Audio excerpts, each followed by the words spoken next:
Do you remember the Reagan-Carter election of 1980? Just a little. I was a teenager at the time. All I remember is Carter wasn't very popular, and I'm not sure why, because my family liked Carter. That was in the middle of the hostage crisis in Iran, and it seemed everybody had optimism. As soon as Reagan took office, they let the hostages go.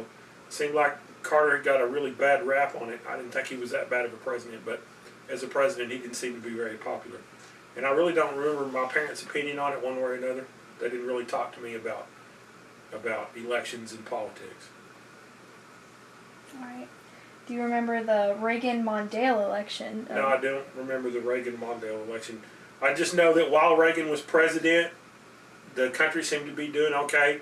And he was a really likable guy. I mean, he was an actor. He knew how to talk to people. He was really good at speaking. But the thing I remember most about Reagan is everybody had optimism when he was coming in. He's the famous "read my lips, no new taxes." And it wasn't long that he's coming on TV telling everybody that he's going to have to raise taxes. And that kind of showed me that the promises that the guys make, politicians make while they're running for president don't necessarily come true when they get to be president. That was kind of my first inkling of the whole election process wasn't really what they purported it to be, that they could tell you whatever they wanted to get in and then they would do what they needed to do.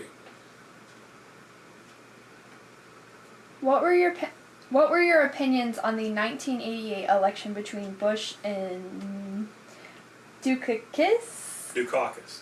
I really don't remember that election. I wasn't paying much attention to it, and I'm not sure why. I think you would have been voting age at that time. I was voting age at that time. I turned 18 in '84, so I don't remember if I even voted in that election. How did you feel about the first Bush as our president? It was tough. I mean, he seemed to be an okay, but I just didn't like him. I don't know why. I'm not much of a Republican. But, I mean, he did okay. He had trouble with Saddam Hussein and when the whole Libya thing went on, and it seemed like his hands were tied when he wanted to go to war and do things. And I don't think the country really did bad under the first Bush, but I have vague recollections of what was going on. I mean, I was a teenager. I was too worried about what I was going to do on Saturday night to worry about the election. What were your opinions on the Clinton-Bush election of 1992? That's the second Bush. I was all for Clinton.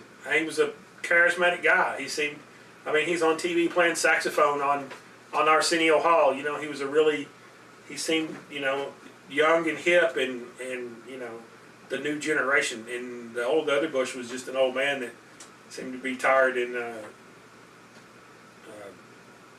would need to be gone. I mean, I was confident Clinton could do well. Actually, I said that was the second Bush. Actually, it was still the first Bush. Sorry. Right, it was the first Bush.